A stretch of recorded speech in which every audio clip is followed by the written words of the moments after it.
Hello everyone, welcome to What If Quirkless Deku Was Trained by Anchorwoman Itanawa Aki movie. Before we start, please go support Dragneel Slayer for writing that awesome fanfic. This is the translated version I made. There will be some mistaken character's gender, but of course Deku is a male. Midoriya Izuku. Quirkless. No natural talent for sports. Hero geek. Since he was a child, he's always wanted to be like his greatest idol, the #1 hero Almight, and save everyone with a smile. A dream denied him because he doesn't have a quirk. Bullied. Bullied at school. Disdained. Tempted to commit suicide. Izuku's life will take a turn after meeting her, the woman who truly believes he will be a hero. A hero without quirk. Chapter 1. Drop by drop, the rain fell upon the city, covering the sky above it with dark clouds, drenching careless passers-by and businessmen who had forgotten their umbrellas at home, forced to cover their heads with their office briefcases, a protection that was all too ineffective. They would end up completely drenched, with only a few strands of their hair free of the water. It was a day to stay in bed, covered with a blanket and a hot cup of coffee in hand, watching a series or movie on television. But a country couldn't be stopped by rain. Not unless that rain was the prelude to a typhoon or tornado. But that wasn't the case. The last tornado to hit that city was simply stopped by law enforcement, rescue teams, and a few heroes dedicated to natural disasters.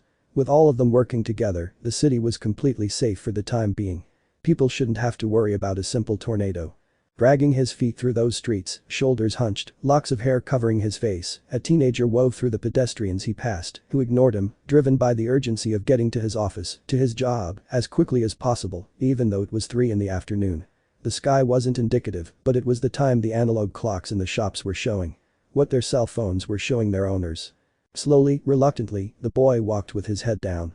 Water trickled down his tangled green hair, covering his slightly green eyes. He was a young man with a slightly rounded face, a thin body, and freckles on his cheeks. He wasn't ugly. There were no visible malformations or injuries. But if one looked more closely at the boy, one would notice his frayed sleeve, slightly burned by a lighter. It wouldn't be possible to tell directly unless samples were taken from the burned fabric. The boy kept his hand closed, trembling slightly.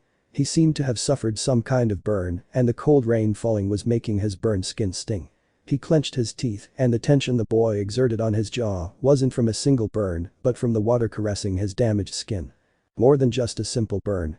The boy showed no signs of having suffered any kind of abuse or bullying at school. Outwardly, he showed no wounds, no signs of fighting with his classmates or mistreatment by teachers.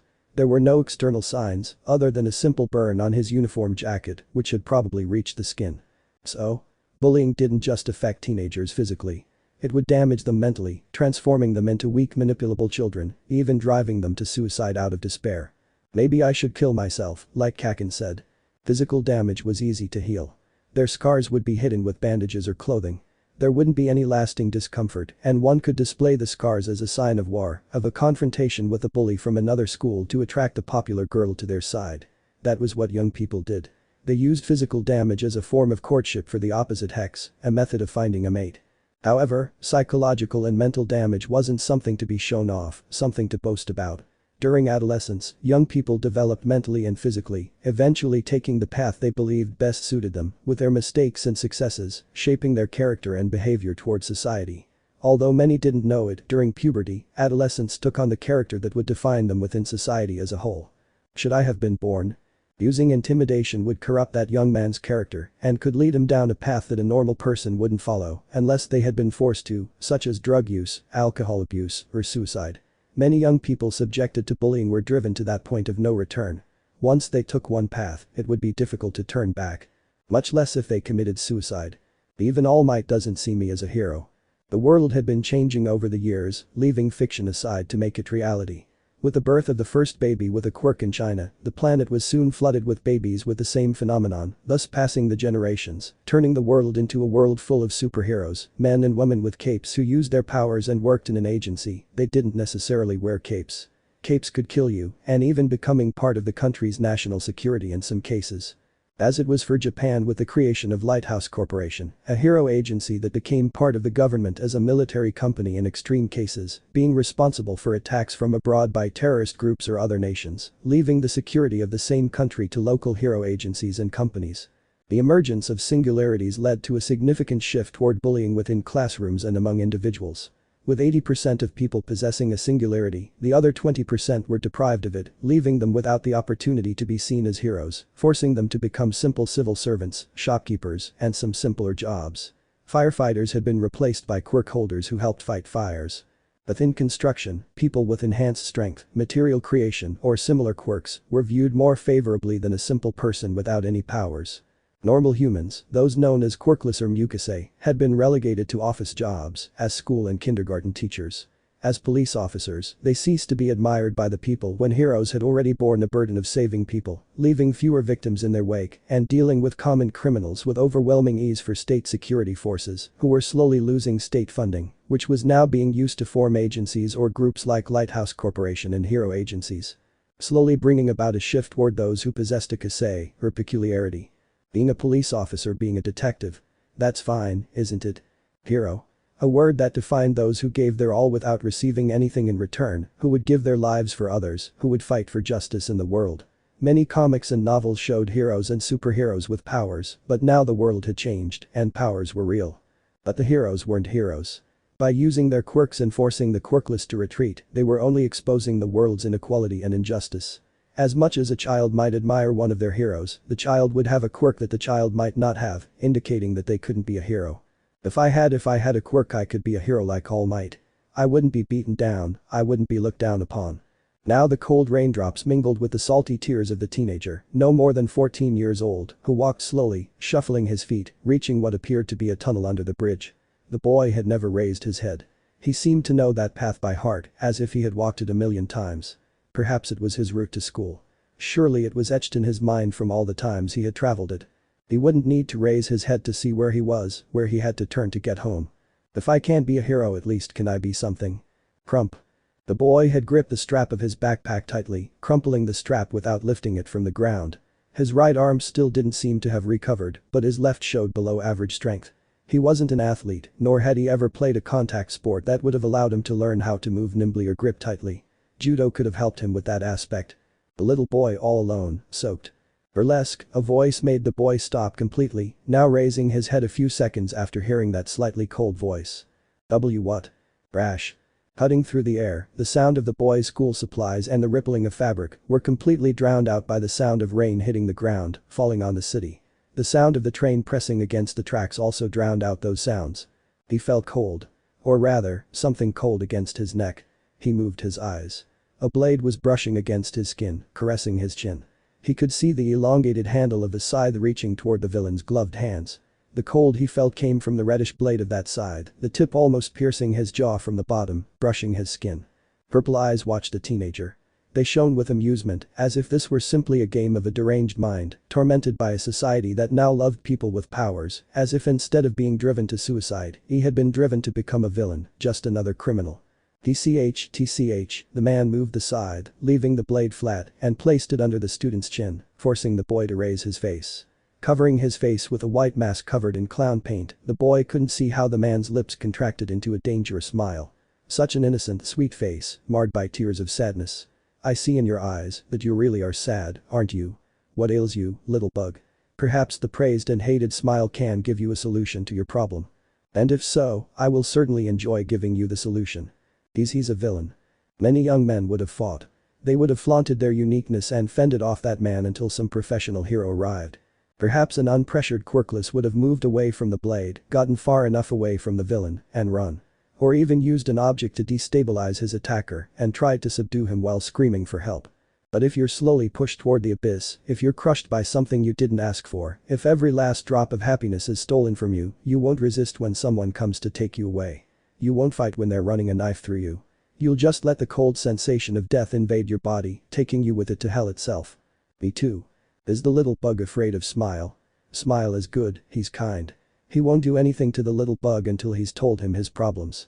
It's a good deal, or so Smile thinks, the villain crooned, showing the amusement he felt at the situation, as if he knew the teenager wouldn't escape his clutches, like so many others he'd taken. Stupid. He swallowed. He felt the lump in his throat drain, disappearing into his stomach and staying there, preventing him from formulating a single word. Why would a villain be so twisted as to ask him about his problems? What would he get out of them? It was mere entertainment for a madman like that Smile. He could sense that he was smiling behind that mask, waiting for him to speak and ending with a slash across his neck. But he had discovered something. He didn't want to die. At least, he didn't want to die at the hands of a ruthless villain, a madman. It's not like I can do anything, Almight said so. I'm not cut out to be a hero. Without a quirk I'm nothing. It didn't matter if that villain cut him down, if he drew a second smile on his face, this one bloody and vicious, perhaps a smile truer than the one he showed his mother. He'd sensed for years that his mother was depressed, that she'd gained weight because she couldn't help him with his dream. His mother didn't need to explain it to him. He knew. I'm just another burden. He closed his eyes. He felt the cold steel beneath his chin, lightly caressing his jaw. One quick movement and the blade would be piercing him from below, slowly killing him as he bled out. That was if he didn't use enough force to drive the tip into his brain, piercing his entire head. It doesn't matter if I die. It doesn't matter if I. Slash. Froosh. The boy squeezed his eyes shut, feeling the wind ruffle his wet, soaked, and freezing hair. He took a deep breath, just feeling a strong wave, and, curious not to feel any pain, slowly opened his eyes. Hey, kid, a woman's slightly monotonous voice jolted him awake. He saw the back of a woman with dark blue hair and black roots. At first glance, the woman looked like a homeless woman. A huge dark blue sweatshirt. Worn grayish jeans, along with her sneakers. Add to that the hat she was holding in her hand, which she seemed to have taken off. Drops of it ran down her bored face. Move out of the way. So wonderful.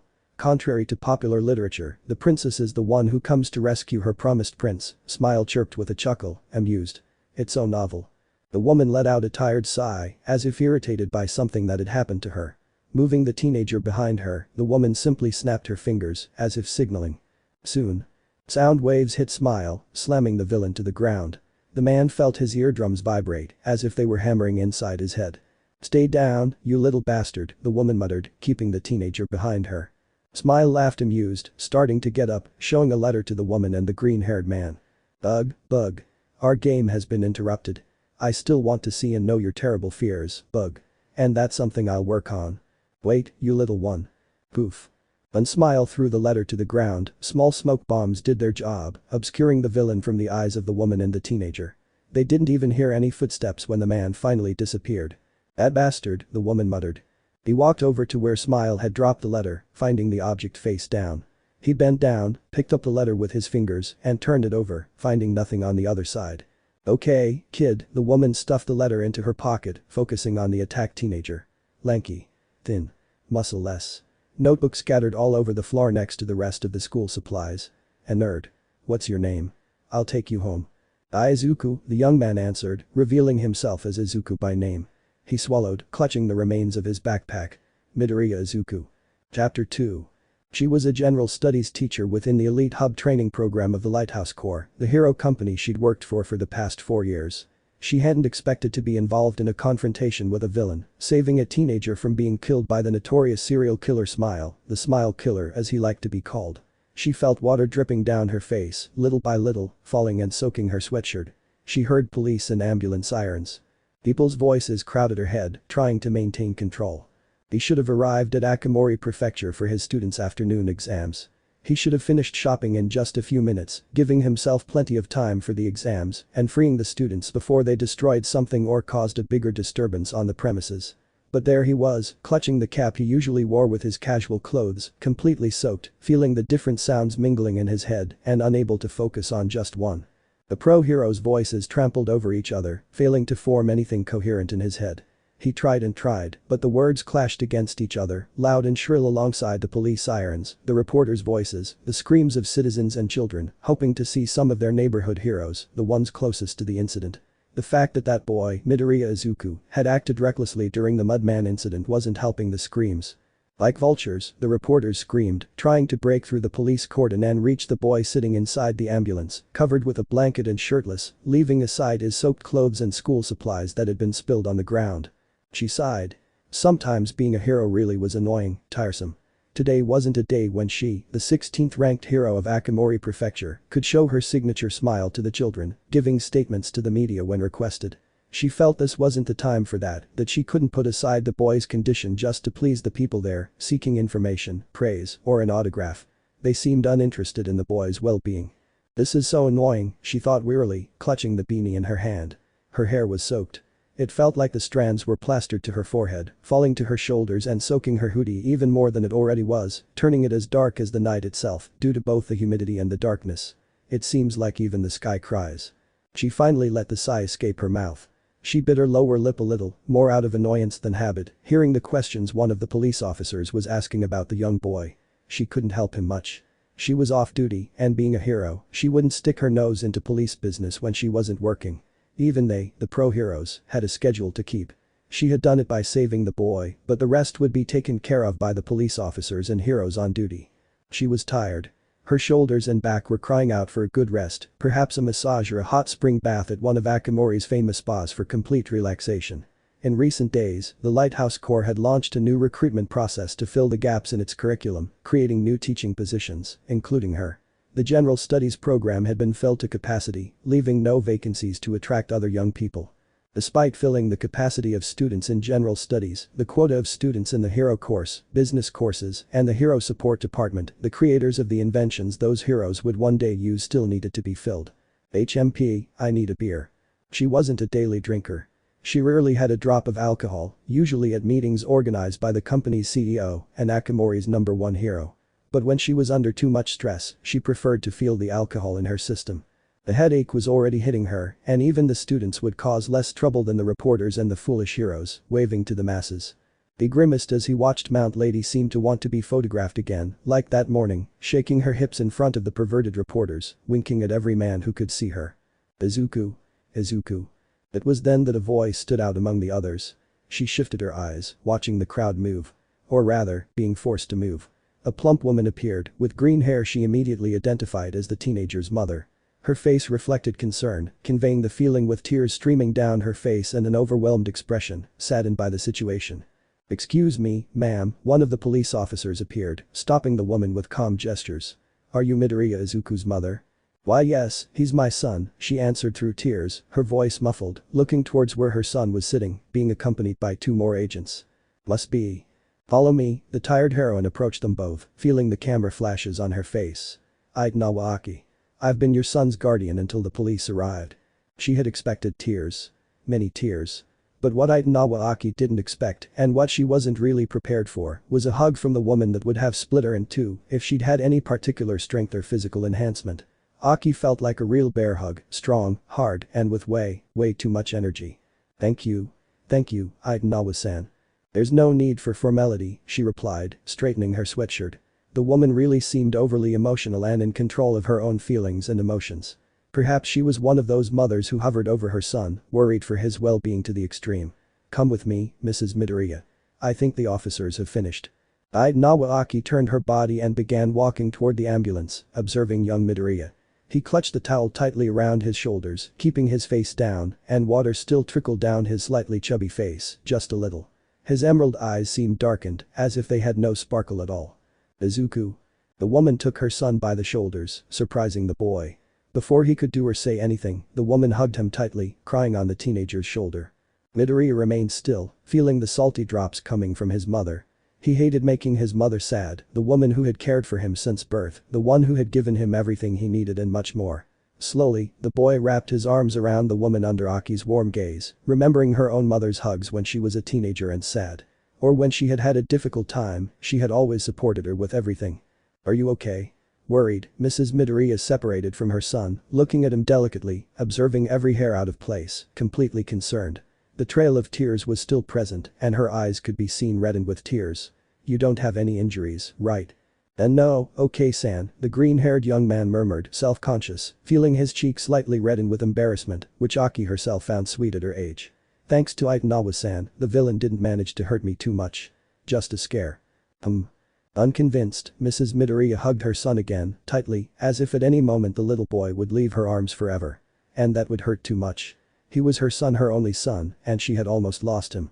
"Now, the incident has only remained a mild scare for young Midoriya," Aki murmured, brushing a few strands of hair away from his forehead. He hated having his hair wet and sticking to his face. There's no indication that she was going after him.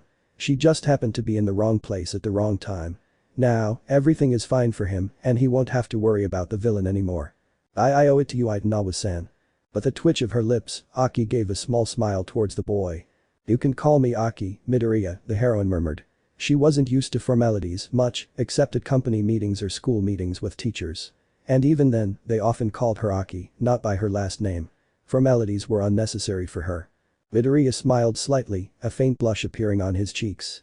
Aki sighed. She was glad that the boy had managed to escape unscathed from the attack by that villain, both the Mudman and Smile. But a quirkless boy rushing to save his classmate. Many heroes she knew had never thoughtlessly launched themselves at the boy being held by the Mudman, controlled and wreaking havoc with the explosions generated by his quirk. Instead, Midoriya Izuku had launched himself at his comrade, running toward him without any thought, as if driven to do so, as if he were a true hero. For her, a pro-hero of Lighthouse Corps, that quality was admirable. It was the foundation of the hero company founded by the hero of Akamori, Beacon, the father of the current company president. Altruism, helping others in any situation regardless of the consequences. Lighthouse had grown up with that philosophy, and it seemed that a boy without a quirk, a hero geek, really did seem to have it innate. HMP, the boy is a good hero prospect, Aki concluded, watching as Mrs. Midoriya once again pressured her son, shedding copious amounts of tears onto his bare shoulder. It was too cute to see the young student blush, embarrassed by his mother's attitude, while being stared at by reporters, pro-heroes, and police officers. Still, he seems to have suffered too much. Lifeless. Opaque. The image of those green eyes wouldn't leave his mind for a long time. It had been etched in his memory and brought back too many bad memories. Memories of his own past. Ring ring. He blinked for a few seconds, hearing his phone, feeling it vibrate in his pants.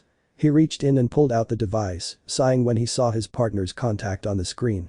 "Excuse me," the heroine murmured, walking to the side, holding her phone to her right ear. "Yes. Sarah." "Oh my god, Aki. Are you okay? Are you hurt?" A concerned female voice came from the other end of the line. Itanawa Aki let out a tired sigh, looking up at the sky. "Hey. I'm fine, Sarah. I'm not hurt," she replied, crossing her left arm under her chest and glancing at the mother-son duo. "I handled the problem without incident. The villain escaped." "That's what you get for going to Musatafu. You should have left it for another time. Shizuoka Prefecture has been a bit dangerous lately. I should have at least accompanied you." "No need, okay-san," the woman growled, feeling like her head was about to explode. She took a few deep breaths, letting Sarah vent. None of her words entered her mind. They didn't register. "Sarah," she spoke, stopping her partner and intimate partner. "I'm fine. The boy is fine. Everyone is fine." "Well, not very convinced," Sarah answered in a slight whisper that Aki could barely hear, giving way to a brief silence between them. Sarah Sugiyama had been her optimistic partner and perfect duo when they entered the Lighthouse Corps, beginning to work together after a collaborative effort that demonstrated their quirks and abilities were well suited to working together. That, over time, led to a relationship that went from professional to romantic and personal. After a while, the two had finally become a couple, as evidenced by the president. "I'm fine," Aki said, breaking the silence between them, speaking softly, gently, and warmly. She had only used that tone with Sarah, especially when she was worried about her or pushing too hard on an issue. Aki smiled at her girlfriend's snort, reaching into her pocket and turning to the Midoriyas, whom she had left alone. "I'll leave you, Sarah. I still have to close everything here. I'll walk the boy and his mother home and return to Akamori in the morning. I'm sorry about the boy's exam." "I'll make sure you get them running around a bit. Exercise never helps," Sarah responded enthusiastically, earning a laugh from the blue-haired girl for that energetic tone. "Take care, Aki. I love you." "Me too." The line went dead, and Aki put the phone back in her pocket, sighing. Without dwelling on the topic of accommodation, the heroine walked over to the mother and son. It seemed Mrs. Midoriya had finally calmed down a bit. "Midoriya. Senor Midoriya. Call me Inko, please, Aki-san." He smiled at the woman's gesture. "Of course, Inko-san. Let me walk you home." But the villain wanted, she had nothing left to do but find a place to sleep. And here are the two arcs that aren't mine that appeared in this chapter. I'll be using many of these to create this story, with a 180-degree twist on the manga and anime. I hope you don't mind. Number: Itanawa Aki. Hero name: Anchorwoman, Anchorwoman. Quirk: inner voice, Aki has a twin brother who lives inside her, with which she generates sound waves from her body that can destroy the organs of her enemies. Story: Aki is the 16th heroine in Akamori Prefecture, a general studies teacher at the Lighthouse Corps' Elite Hero Training Center, and a classmate of Sugiyama Sarah, as well as his romantic partner. Aki is somewhat lazy, carefree, and lazy. Name: Sugiyama Sarah. Hero name: Autopilot, Autopilot. Quirk: Autopilot allows him to visualize physical actions and then perform them perfectly without the need for his own conscious effort. He can perceive the world around him in slow motion, resulting in superhuman reaction times and near-flawless feats of offensive and defensive gymnastics. Story. Sarah is the number 9 ranked heroine in the Akamori Prefecture, working for Lighthouse Corps as an athletics and physical training teacher in the training of elite Lighthouse Corps heroes, as well as a professional hero of the company alongside her partner, Itanawa Aki. Chapter 3. Geek. Loser. Useless. A good-for-nothing. There were countless adjectives he'd received throughout his life, ever since he learned he was quirkless, ever since he was singled out by others as inferior, worthless. In a society where people with powers were above those without, you were marked if you fell into the quirkless category, being singled out for the rest of your life. And he'd been one since he was 4, ever since that doctor told his mother he didn't have a quirk. Every kid had pointed him out. Every classmate had laughed at him. He'd had no friends. Everyone had mocked him and slowly pushed him toward his own despair. Humans were cruel, but had so many young people pointed him out. During his childhood, he had always seen how his best friend, Katsuki, was pointed out as a future great hero, as a genius, and how his quirk was truly amazing and powerful. The teachers praised him for his peculiarity, and from an early age he was marked as someone above average. He saw how during his time in elementary school, Bakum was admired and followed by his classmates, as they saw him as someone who could really get into a K and place among the top heroes. During high school, Bakum had been the best in the partial tests and exam simulations, directed at those who wanted to enter a K, placing first in the school in the admission grades for the prestigious Eastern Hero Academy. He was the best student and the most acclaimed among the students. Katsuki was the best of the best when it came to taking a position in the same UA Academy. But also Katsuki was an explosive young man, full of a volatile temper that he had always calmed with him. Midoriya Izuku, the Mukase, the Deku of the class, the one who couldn't do anything right, even if things were made too easy for him. He wanted, just like Bakum, to be a hero and enter the AK with his partner, to reach the top of the list of heroes, and be number 1 in the whole world, the best among all those who saved people. Bakum had a quirk. He was quirkless. His preferences for his teammate were clear, and his high grades and admiration from everyone were just a bonus to achieving the dream they shared. He, on the other hand, was a loser, a hero geek who grumbled when he entered his world, freaked out if pressured, and was a punching bag for his teammates if necessary. Opposite poles of the same coin. Bakum had everything handed to him. He was seen as a future hero and would be praised by everyone. On the contrary, he would be seen as a nuisance, someone who shouldn't even think about being a hero. The incident with the Mudman made that clear. Despite his actions, Midoriya was scolded, while Bakum was praised by the pro heroes themselves. Just for having a quirk. If he had had one, he wouldn't have been looked down upon for years, he wouldn't have been scolded by the heroes, and Almight wouldn't have rejected him when he followed him to the rooftop, asking if he, a quirkless, could be a hero. You couldn't, Shnen. It's too dangerous. Better be a policeman, a detective. Those weren't the words he needed. He didn't need to hear how he couldn't be a hero. He didn't need to hear his mother cry and apologize. He didn't need to be left out. That wasn't what he needed, but it was what he'd gotten from everyone. If someone didn't know he was quirkless, of course he'd tell them he could be a hero. But that wasn't what he wanted. It was frustrating. It hurt. He didn't want the rejection from all his classmates. He'd never had a real friend. And the one he'd had, he'd simply abandoned, seeing him as a nuisance and mere trash he could trample on if he wanted. It's not what I wanted. Midoriya rolled around in his bed, staring up at the dark ceiling, his eyes wide open, sleep deprived. That afternoon, he'd been attacked by 2 villains, rejected by All Might, and pressured by the heroes into feeling guilty for attacking the villain who had his friend and was pressuring him. In that moment, in that second, he only felt the strength to move. He didn't understand where it had come from or why he was moving. He felt fear, panic. But his legs just moved, making him run toward Bakum and the Mudman with the fire surrounding him. The villain was using Katsuki to launch explosions, and he didn't care. All he wanted was his friend's safety. He didn't care about his own safety. He had considered suicide. If Aki-san hadn't arrived. Smile. That guy had been even more terrifying than the Mudman, wielding that scythe, hiding his face behind a white mask with clown paint, like a harlequin. He could feel the cold of the steel against his neck, caressing his skin and almost piercing him. When he crossed paths with the villain, he was coming from dealing with the Mudman, with the angry pro-heroes, with the angry look of Katsuki and the melancholic one of All Might who rescued them from the villain he had previously captured and that he, Midoriya Izuku, had freed by following the hero to the rooftop by grabbing his pants leg. Everything is shit. Midoriya hit the mattress of his bed as he pulled his arm away from his face, staring at the huge poster of All Might in his Silver Age of Heroes costume. It had been one of the most coveted collectibles of all, and it had cost him too much to obtain it. He waited for hours in front of the store to obtain it. He sighed, stirring and sitting up in bed. The depressing thoughts had been with him since he was 4. Why didn't he have a quirk? Why did he have to be singled out? Why couldn't he be a hero? Midoriya scrunched his face into a melancholic grimace. Imperceptibly, a single tear escaped his right eye and fell down his cheek. Again. With the back of his hand, he caught that treacherous tear. He had cried many times, muffling his cries with his pillow so his mother wouldn't hear them. She already worried too much. She had neglected herself because of him, because of a boy who had only cared about his dream of becoming a hero, neglecting everything else. Maybe being a hero is too much for me, he thought, looking at the dark floor covered with a soft, warm, shaggy rug.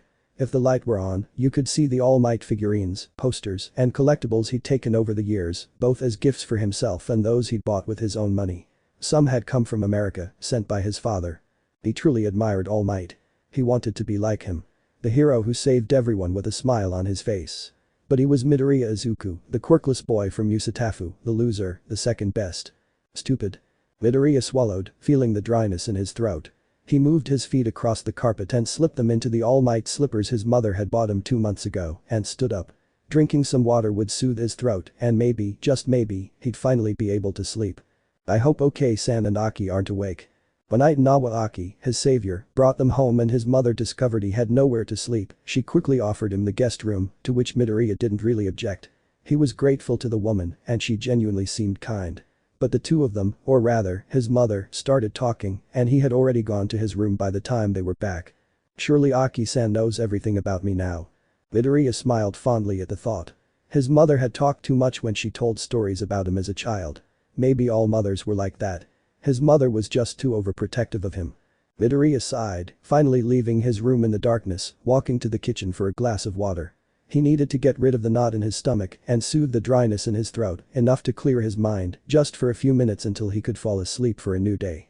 Another day of enduring abuse, of watching heroes use their quirks, saving people with a smile. He loved heroes, but he wanted to be a hero like Almight, to be able to do what professional heroes spent their hours doing. Crump. He clenched his fists, keeping his eyes lowered. He moved his hand and grabbed a refrigerator handle, opening it so he could grab a pitcher of ice water. Maybe the cold would finally end that day. Midoriya. He stopped his movements, feeling a chill run down his spine, his heart pounding at the voice that had distracted him for a few seconds. He blinked for a few seconds, squinting when the kitchen light came on. Awake at 3 in the morning. Wearing a black tank top and all-might pajama pants, Itanawa Aki shifted her dark eyes as she looked at the jug in her host's hands. Something's bothering you? And no. So? You're up in the middle of the night, drinking ice water, and I can see you seem to be ruminating on your own thoughts, she declared, crossing her arms under her chest, unwilling to let the boy back into the room. Midoriya sighed, placing the pitcher on the kitchen counter. Well, it's nonsense. I don't think a young man like you would lose sleep over such a trifle, Aki said calmly, observing the boy. His face wrinkled. His brow furrowed. His hand slightly trembling. Is it because of smile? No. But it's something related to quirks, to heroes, or am I wrong? Aki looked at Midoriya's reaction. It was subtle, but the boy remained static for a second. I see. Midoriya sighed in defeat, his shoulders slumping, trembling slightly at the memories of Mudman and Smile, the hero's reproaches, and the reporter's incessant questions. And? Aki looked delicately at the quirkless teenager, the boy who had set out to save his classmate. That was the attitude with which Beacon founded the Lighthouse Corps, the one with which her daughter Akutitsuo had continued to sustain the company by fighting villains, serving as the representative of Akamori Prefecture at hero meetings, an important member of national security, and a candidate to become Minister of Foreign Affairs. Your story? I want to hear it. Listen to his story. Would anyone really take the time to listen to his story, the story of a loser? Midoriya bit his lower lip, lightly, hard enough to notice, but not enough to cause a wound. I'm quirkless, he began, feeling his voice tremble slightly. He swallowed hard. I don't possess a quirk that would make me a hero. I've been rejected by my classmates completely, without a friend I could talk to about my feelings. I want to be a hero. But even All Might has rejected me. Without a quirk. How am I ever going to be a hero? I was attacked by Mudman hours before he took Kaken hostage, and All Might saved me. I met my greatest hero, and he told me I couldn't be a hero without a quirk. And then. Smile. If it weren't for you, I would. The hand took Midoriya's shoulder, stopping his sad words. Not being a hero because you don't have a quirk. What did you do when Kaken was in the Mudman's grasp? Aki muttered, showing the boy a video. Midoriya's eyes widened as he watched the video. He could be seen lunging at the villain, bringing his school supplies down on the mudman, smashing into his eye. "How do you explain this, Midoriya?" Don't know," the teenager admitted. He kept his hands closed, clenched. At no point did the boy meet the woman's eyes. "I just felt my legs moving, being pushed. I was moving on my own. When I saved my first person on my first job, my legs moved on their own. I never knew why. There wasn't one. I didn't know that person. They just did it. And that's what I want to bring to my students, to the heroes who join the Lighthouse Corps." Aki remembered the words of his mentor from Beacon. With those words, with those feelings, the hero from Akamori formed the now enormous Lighthouse Corps, leading his hand towards the training of young heroes, with the general training programs for elite heroes, carried out at the Hub Hero University building. Midoriya, without knowing Beacon or the Lighthouse Corps, had that thought that every hero of the company, every student at the hub, had burned into their mind. "I know. You moved on your own. You followed the feeling that many heroes felt in their adolescence. A natural-born hero. My mentor would have named you as such," Aki expressed, squeezing her hand on Midoriya's shoulder. "Do you have the day off tomorrow?" Yes. You might like Lighthouse, Midoriya Shinen. Chapter 4. Lighthouse Corps.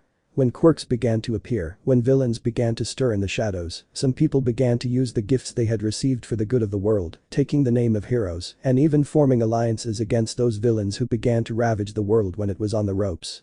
This is how famous hero agencies slowly appeared around the world, controlled by a hero who employed other heroes and launched joint attacks against groups of villains.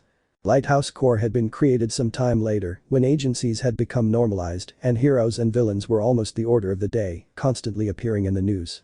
As business corporations, hero companies began to fight for supremacy within the national territory, first obtaining contracts within the neighborhoods and soon moving to the prefectures, even opening delegations in other parts of the country with the necessary support, growing in fame and influence, and thus being able to work for the government, as was the case with the Lighthouse Corps when working for national security, being called upon in extreme cases. Quirks were secretly used as weapons. Heroes used their powers for good, saving people. Villains used their quirks for evil, getting what they wanted. Secretly, even the military was made up of people with quirks, used as weapons in extreme cases. The good of the country came before the good of an individual, and the Great Lighthouse Corps understood all of that. Civilians were injured, nearly dead. As heroes, they couldn't allow villains to wreak havoc on their streets, even foreigners. While an agreement was reached within the United Nations not to use people with powers in war, the question remained as to whether that pact would truly be honored by all countries. Human arrogance, pride, and ambition were things that couldn't be controlled, feelings and sensations that no one could measure, no matter how hard they tried. Sometimes a person without a quirk became more dangerous than a villain with a quirk, simply by will and desire. Because of this, countries secretly hired the best hero companies to create a last-ditch defense in case of war. Almight was the greatest hero in all of Japan, the greatest the entire world had ever seen. But his hero company had only included him and a companion, who disappeared completely. With the growing fame of the Lighthouse Corps in Akamori Prefecture, this company was positioned as the one to fill the gap in the country's defense. Lord. Midoriya Izuku kept his eyes shining, a smile spreading across his face that made him look endearing to his companion. Being a hero geek, someone who followed everything Almight did and wrote on his blog, being in the largest company in Akamori and the most recognized in the country thanks to its hero training program, was becoming too much for the teenager. He tightly gripped the straps of his travel backpack, the one his mother had packed for a couple of days and the one he was carrying with some clothes and money. On his left chest, a pass bearing his photograph and name could be seen, along with the word visitor. Beside it, the Company of Heroes logo could be seen, gold and yellow on white, like light. "Well, IK is a larger academy than the Hub," Aki replied. The heroine of Akamori had left her street clothes behind, now wearing her heroine uniform with her hair falling to her shoulders. This is the center of the Lighthouse Corps. The base of the entire company. From here, on level 16, all the company delegations stay in contact to obtain all the corresponding information. Wow. It's basically an elongated building. Another skyscraper, the woman shrugged. She herself had reacted similarly when she arrived, but Midoriya seemed genuinely impressed, as if he'd seen All Might himself standing in front of him. This very building is where the elite hero training program is held. We call it the Hub. So there's another hero academy here. Like a K. I didn't know there was a reputable one in this prefecture. Aki snorted in amusement. It's not exactly an academy. We train talented young people to launch them into the world before us so they can survive and shine like light itself, a sweet, delicate feminine voice declared.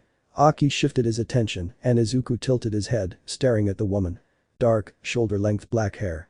Fair skin and albino eyes, white, as if she were blind. She walked slowly and was well dressed with a jacket draped over her shoulders. Aki-chan.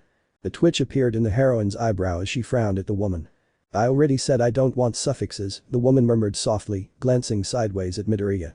The quirkless young man shifted his eyes between the heroes entering and leaving, trying to pretend he wasn't listening to the argument between the two. This is Midoriya Izuku, the one I told you about. Now interested, the woman looked at the boy. Thin. Lanky. Of average height for his age. He wasn't a fighter or an athlete. He fit more the profile of a bookish student. No parties. No alcohol. Maybe even a tech geek. Or a hero geek. Lately, many of those young people had appeared, ruining generations. With the growing number of heroes and their fame among the population, young people now wanted to be heroes for fame, not because they wanted to give their lives for others. Midoriya swallowed, feeling the lump in his throat move slightly. His hands had started to sweat and he felt the weight of the backpack on his back as if it were his emotions falling onto his shoulders. He was really nervous. He wasn't used to attention, except for physical or psychological abuse. When someone wanted to talk to him, it was to annoy or destroy him. So you're the guy who saved the explosive boy from the Mudman incident, the woman muttered, examining Izuku with her albino eyes, keeping them completely on the boy. She saw the sweat running down his face and almost thought she could hear the boy's heart pounding in his chest, as if it wanted to burst out and shatter his ribsage. A pleasure, young Midoriya. I'm the current CEO of Lighthouse Corps. Ikudetsuo. He swallowed slowly, staring at the most famous woman in Akamori Prefecture standing before him. That woman was the heroine Omni White, daughter of the founder of the Lighthouse Corps and current candidate for the position of Minister of Foreign Affairs. She had the full support of the people of Akamori and was gaining recognition throughout Japan. The boy was sweating slightly, nervous. After Almight and Aki, he hadn't been as close to any other hero as he had been to both of them. This I am Midoriya Izuku. His nerves completely got the better of him. Midoriya swallowed and fiddled with his fingers, unwilling to look at the woman, feeling her eyes on him. Or was everyone there staring at him? Now Midoriya really wasn't sure. Aki-chan. You brought someone adorable. The woman declared, slightly blushing, cupping her cheeks with both hands and looking at the teenager. Aki snorted softly, annoyed by his childish behavior at the most inopportune times and places.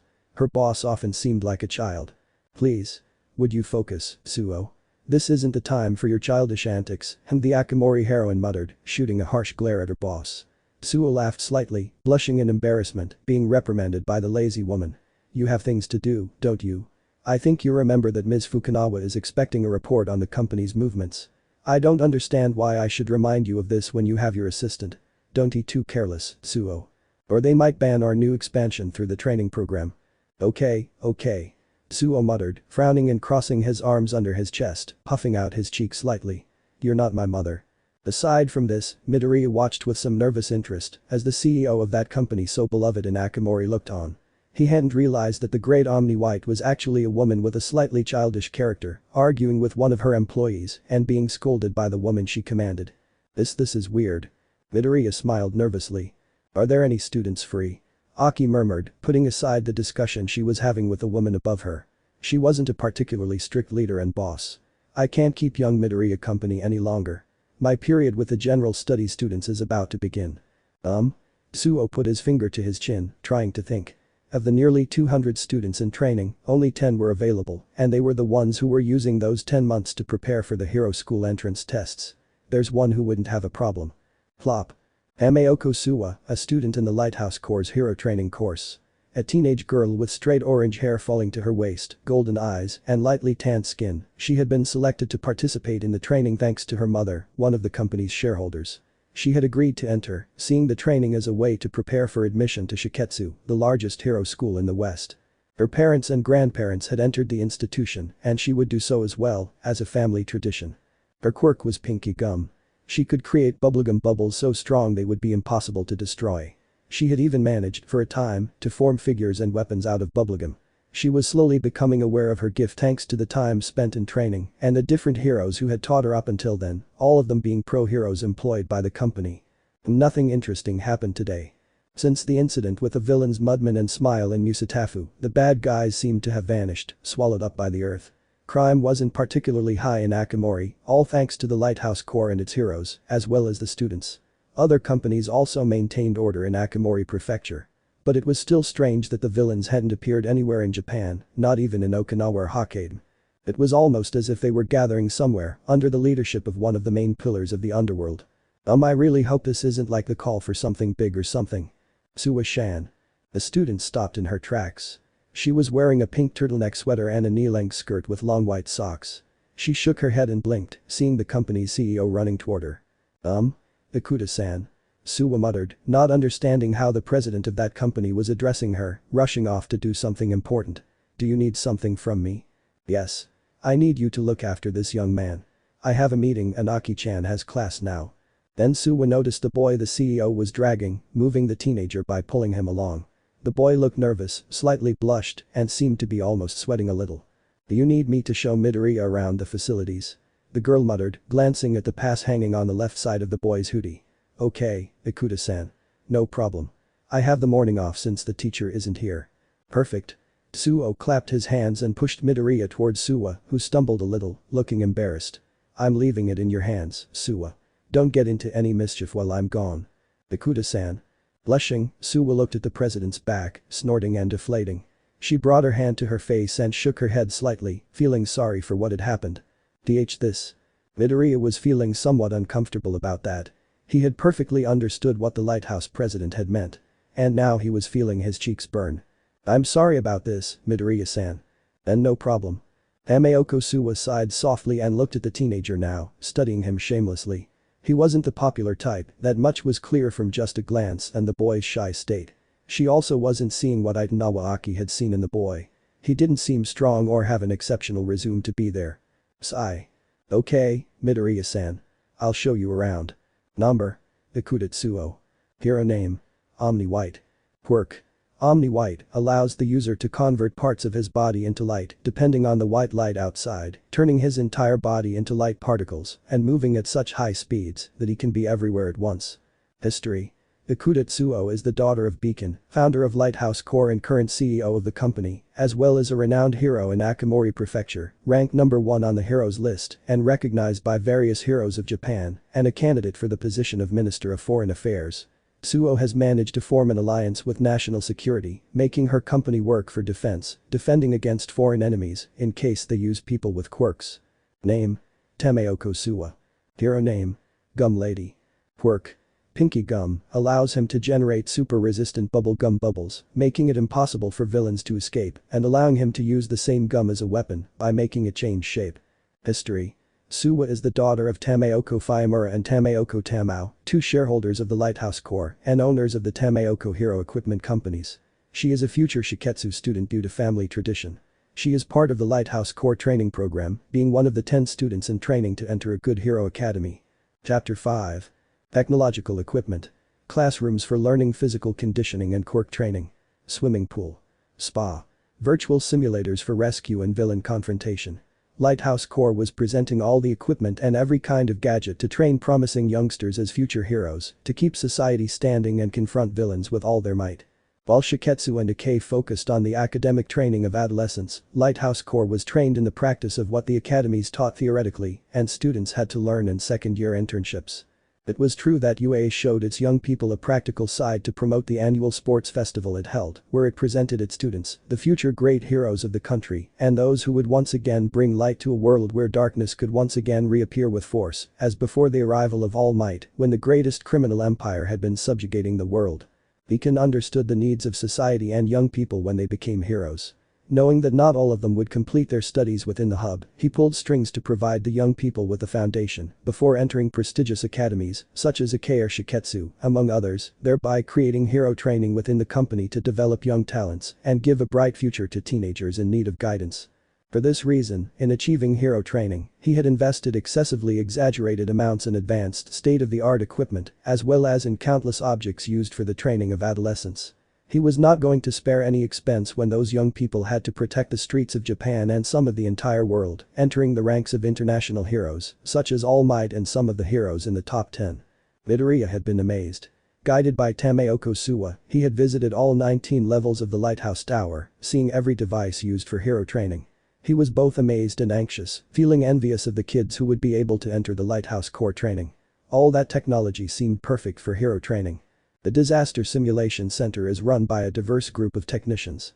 The teacher creates a simulation in virtual reality, like a game, and we must overcome it with all the real consequences of a real problem, such as an attack by a terrorist group or a fire in a building.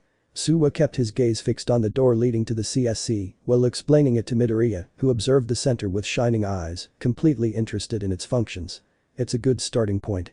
They give us complete autonomy, being real heroes in real situations. Robberies. Kidnappings. Grapes. Attacks. The CSC helps us understand our strengths, the usefulness of our gifts, and how to use them in the different situations our mentor shows us. Thanks to that, we can use our quirks safely, learning to manage them completely with awareness without any restrictions. There are no real people beyond the students inside the CSC, and there are no dangers of real damage to our bodies. Although, due to the situations within virtual reality, we can feel something physically once we are taken out of the simulation. Midoriya remained silent for a few seconds, absorbing the words of the teenager at his side. He cupped his chin in his right hand, observing the simulation center with genuine interest. So it serves to understand a student's full capabilities, like an exam, seeing their evolution depending on their improvements or performances within the CSC, he murmured, coming to that thought after absorbing the information. Taking virtual simulations for hero training was truly amazing, nipping in the bud the possible real risks in actual training, and giving the student practice for when they took internships with a hero company, where they would be led to observe the situations an agency took on that could get out of hand, thus endangering the young interns. If they had already taken practice before, they wouldn't be nervous or in too much danger when left free, which would give the parents and teachers at the academy a break. It really is fascinating, Tameoko-san. A good starting point for training heroes without putting the students at too much risk. Beacon-san, rest in peace, believed in future generations even more than current heroes or politicians, Suwa muttered, popping her gum. When she was stressed, her quirk actually came in handy beyond using it against villains and practices. She practically had free gum. That's why she invested a huge amount of capital into creating the CSC and training young people as heroes. Many laughed at him. But the numbers turned the press's opinions upside down, and Lighthouse is now considered the best company in Akamori Prefecture, as well as the supplier of young talent to its affiliated agencies. Everything Tameoko Suwa had told him was truly wonderful. The Lighthouse course seemed like a competition in both the hero and teaching fields, taking the reins for a better future and ensuring young people wouldn't waste their lives unnecessarily, leaving them with a good education and creating a longer lifespan for themselves. Midoriya didn't have a negative view of Akamori's company and was amazed by the good work and determination of its founder. Thanks to the fact that this man hadn't given up when everything was against him, the Lighthouse Corps was now the protector of Akamori Prefecture and, if the agreements were maintained, of all of Japan. It's truly amazing, the young Almight fanatic thought to himself, now even wishing he could be trained by the company that had fought so hard to make its way, thanks to the dream of a single man. If Beacon-sen could follow his dream, maybe I could. Pam. Crack. The loud bang and the breaking of something brought Izuku out of his thoughts.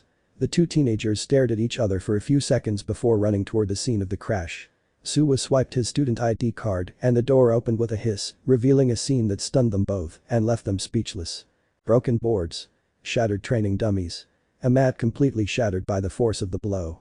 And at the center of it all was an older man, perhaps approaching 90 years old, with a muscular build and a scar on his chin. He was wearing what appeared to be a combat uniform characteristic of martial arts masters, even though he was barefoot. Hahaha. That was amazing. I have to do that again. The man lifted his leg, leaving a hole in the mattress that was beginning to deflate slightly. He seemed to have destroyed the ground with the kick of his leg, something impossible, right? Excuse me, Suwa snapped out of her stupor and frowned at the man, trying to figure out who he was without really succeeding. She'd never seen him around the tower. Who are you? I had an audience and didn't notice. How distracted. He said, then laughed shamelessly. Tameoko frowned and Midoriya looked confused. Sorry. I didn't think anyone had access to this area and Tsuo-chan assured me I wouldn't be bothered. Although being seen by a beautiful young girl, that doesn't matter to me. Hahaha. Do you know Akuto-san? Yes, I know her, the man waved his hand, as if dismissing the matter. In fact, I knew her father. A great man and a very good hero, with values I admire, he declared, his gaze changing slightly to a melancholic one. But anyway. Where are my manners? My name is Jin Tijin, a renewed Taekwondo master. The last master of Taekwondo. To frame his words, Tijin puffed out his chest like a turkey, trying to put on an air of importance, emphasizing his muscular torso and arms in front of the two young men. Midoriya, being observant, was able to notice the various scars the older man had on both limbs, as well as the ones his chest seemed to bear from previous confrontations with adversaries. From some of them, the young man deduced that the man was or had been a military man in his younger days. Still, at nearly 90 years old, Tijin didn't seem to have lost an ounce of his physical power. Or was it thanks to his quirk? They couldn't be sure. "I am Tameoko Suwa, a Lighthouse Corps training student and future Shiketsu student," the girl introduced herself, still distrustful of the man in front of them. "This young man is Midoriya Izuku, a visitor."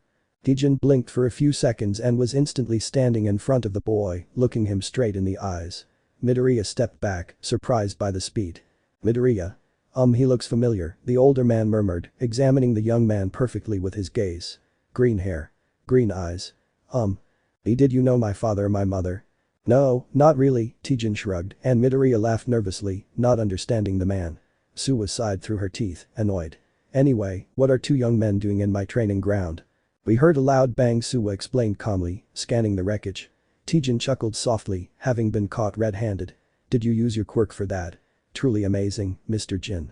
Tijin blinked, almost looking like a fish out of water. All he needed was to gasp for air. A quirk? Was that a type of equipment or a fruit? He was a martial artist, for God's sake. "No. I don't use what you call a quirk," Tijin declared, now showing a predatory smile. "I only use Taekwondo." "Froosh. Pam. Crack." Tijin swung his leg in a circular motion, creating a shear of air pressure that completely shattered the sandbag, scattering what was on it across the floor in a small mountain. He relaxed his stance as his foot returned to its position and completed the full circle. That had been just a simple movement with no real power behind the blow. Just a simple warm-up blow in which he had used the force of the air generated by the movement, nothing more. He then looked at the children, seeing the astonishment in the boy's green eyes and the incomprehension in the girl's golden ones. "See? Isn't that great? Ha ha ha." Midoriya Izuku was speechless. Hadn't he used a quirk to cause that? Just a normal kick. It was astonishing. He'd never thought that a person without a strength quirk could cause such destruction, that he could openly fight villains or be recognized. But Tijin had destroyed a punching bag with just a kick of his leg. While that strength wasn't like Almights or other villains or heroes with strength quirks, the force was surprising and without fail, as if it were all concentrated in one point for the greatest impact. That was what he'd been trying to capture with his eyes. He wasn't an expert and he didn't know how Tijin managed to generate that strength. But it was truly astonishing that it wasn't reinforced by some muscular or strength quirk. It was all human strength. "It's amazing," the green-haired man murmured, his eyes shining with emotion. Tijin laughed again, now patting the young man on the shoulder. "Is that right, my young friend?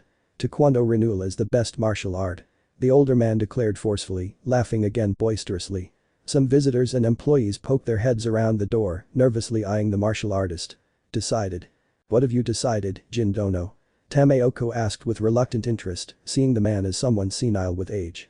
He was laughing like a madman and didn't seem concerned with appearances in front of ordinary people or Lighthouse Corps employees. She found it hard to believe that the man was a friend of Ikudetsuo or that he had even met the founder of Akamori's #1 company. "To my successor? To my student, of course." Tijin replied as if it were obvious, showing a huge smile directed at the girl. "I'm going to pass on my art to the new generations." I'm happy for you." Tijin placed a hand on Izuku's shoulder, looking at him with a wide smile. "Will you help me?"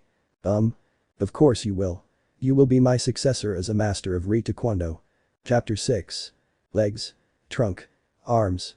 Taekwondo, like all martial arts, had to be based on the movement of the practitioner's body, forcing them to improve in order to utilize the full force of the martial art. Taekwondo focused on the power of kicks, on the user's swift and agile movements against their enemy, forcing them to move with flexibility, making the practitioner more agile and swift. Focusing on the legs, Taekwondo focused primarily on the flexibility and strength of the legs, as well as the arms to achieve perfect balance when using a kick. Tijin had proven this when he used his new style, the revamped South Korean Taekwondo, to confront an enemy by tying one arm behind his back. The blows that should have been successful and devastating were never so, and he had to evolve his martial art. Thanks to his experience with North Korean Taekwondo, he had improved the martial art to create what people now call Taekwondo Renewal or Taekwondo, a martial art focused on powerful front kicks, footwork, and twisting of the hips and torso of the apprentice and the master. For years, Tijin had searched for someone to teach his precious martial art. He faced intelligent, strong, and cautious boys. Of all stripes. But each of them had made it clear that they preferred using quirks as a defensive measure, which he saw as too great a flaw. Heroes depended on their powers. Over the years, Tijin had fallen into a slight despair mixed with depression, seeing a world full of quirk users, people in outlandish costumes who had forgotten human effort. He wasn't against quirks or a society based on heroes as a way of life. But when he created Taekwondo, he did it to protect his country, to save his people. And now all his efforts seemed completely wasted and discarded by a society that admired heroes, that saw the use of Kisei as essential to survive in any situation. They were sorely mistaken. While quirks were necessary to deal with villains, not all of them were strong or suited for hand-to-hand combat. Even so, the decline of martial arts had begun in the Silver Age of Heroes and was now having a profound impact on society. But that boy. Ever since Tijin met Midoriya Izuku, he had trained him for 4 months without a day of rest, with the permission of his mother and Akudetsuo, who had given them the training facilities. He had put the young man to the test, forcing him to accept the fact that he didn't and wouldn't ever have a quirk, but that he could do something for the world. You don't need powers to be a hero. Or so he truly thought, a man raised in an age where powers weren't so commonplace. Seeing a quirk was rare in those times, and 70% of the population was quirkless. Everyone still relied on soldiers, on people who knew how to fight the fights they didn't want to. And all that had changed in a few decades, relegating everything unrelated to quirks to near oblivion. Out of pride and ego, Tijin didn't want to leave the art he had perfected in oblivion. He wanted a successor to his craft. And he'd found a boy with a will to be a hero, with a passion to take Taekwondo to a new level. He just needed someone who believed in him, who pushed him. Just a glance. With a glance, I saw what that boy needed. And no one noticed. Midoriya Izuku. Underrated. Pushed to believe that without a quirk he couldn't do anything. Without a quirk, there were no heroes. And it was a pathetic idea that society had instilled in young people with all the marketing for heroes and quirks. There was no need for quirks to be a hero. Policeman. Firefighter. Soldier. Doctor. Hundreds of professions that saved more lives than heroes. A fire hero couldn't save a woman with a deep cut. Either you had a healing quirk or you couldn't do anything. A doctor, on the other hand, could do what was necessary without a healing quirk. The boy has grown a little. Mentally and physically, Izuku had been a wreck when he'd first met him. One look at him and Tijin understood what society and his mother's lack of understanding had done to the young man, turning Izuku into a timid, defeated being with no clear path forward. He reminded him so much of himself when he was younger. And so he had taken him on as his pupil, despite the boy's initial refusal and his mother's reluctance. After all, he would have to leave school and attend training at Akamori. It was a difficult thing for both the boy and the woman to bear, and Jin understood. He, too, had left home young. But it's the best thing for him. For a while at least. Pam. The loud crash echoed through the training room. 2 legs collided, creating a light breeze, as the snorts of one of the 2 practitioners echoed. Hey. That's power there. Tijin drew back his right leg, revealing a huge grin. That boy had the body for Taekwondo, the legs for it. All he needed was to show them off. Yes. Panting, beads of sweat falling down his face, Izuku staggered back a few steps, forced to put all his weight on his legs for a few seconds. His hair covered his forehead, completely soaked. Ahaha. Modest. Tijin waved his hand, playing down the situation. Although there was no irony. The man was wearing his martial artist uniform, displaying the enormous tiger on his back, its jaws agape. For 4 months, he had molded Izuku with the idea of Taekwondo, instilling in his head the practical and theoretical foundations, helping the boy achieve a stable physical condition for training and practice. And slowly, it was paying off. He was proud of the boy. Sensei, Midoriya snorted, grabbing a towel and wiping his face, still searching for oxygen. He was wearing a light dark green tracksuit Aki had gotten him. That move he pulled, if I hadn't stumbled an inch, he would have ripped my head off.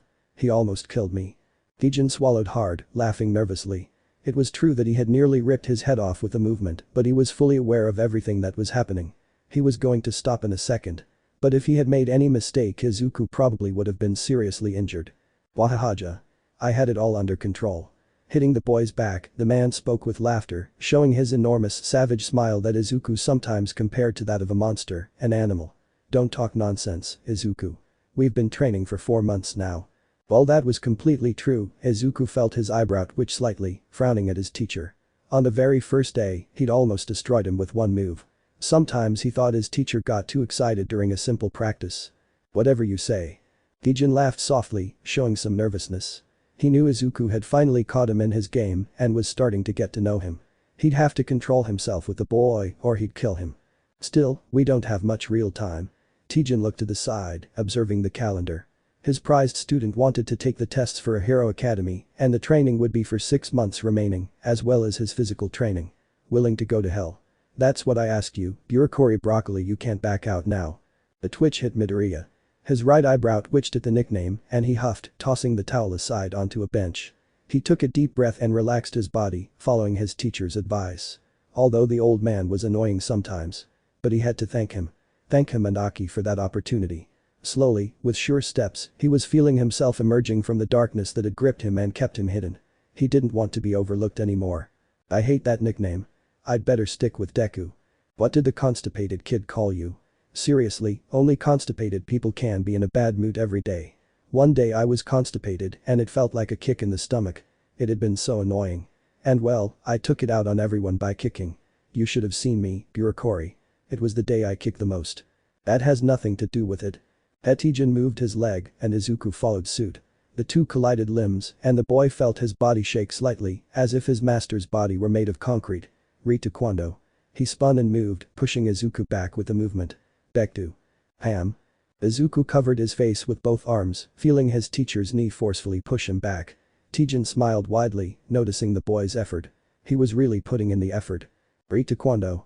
Midoriya planted his feet on the ground, looking through his arms at his teacher, his eyes glowing with excitement at the confrontation. Be Croc. Boom. He shifted his weight onto his right leg for a few seconds and then shifted to his left, briefly knocking the man off balance in midair, his leg whipping swiftly toward the old martial master's chin. Tijin twirled in the air, landing 10 meters away from his student. He felt the boy's fingers touch his chin. He couldn't help but smile at what he'd done. During the first session, the boy had fallen hundreds of times, hitting his face on the mat even though he hadn't moved. And now it's touched me. Perfect muscle memory combined with eidetic memory. I'll have to check it out. Taekwondo. Deku. Midoriya charged forward with his knee. Tijin moved but was still forced to cover himself slightly with his right arm, being pushed back a millimeter. He really has an eidetic memory. That explained the boy's hero notebooks, where Izuku had kept the analyses of every quirk and hero he'd ever met. Tijin had thought of eidetic memory, but it would also fit with someone skilled in constant analysis. But for him to copy Deku's move in an instant without practice or preparation. I'm sorry, sensei. I just meant to. No, don't apologize, Midoriya. Tijin waggled his arm. He'd felt a slight tingling for a few seconds. You surprised me, young man. You've really mastered the movement and used it amazingly. Really. Izuku looked at his hands, sighing. They were shaking. His body was trembling. He had strained his muscles for a second to perform the Deku forcefully, but it hadn't worked. He hadn't even moved his teacher.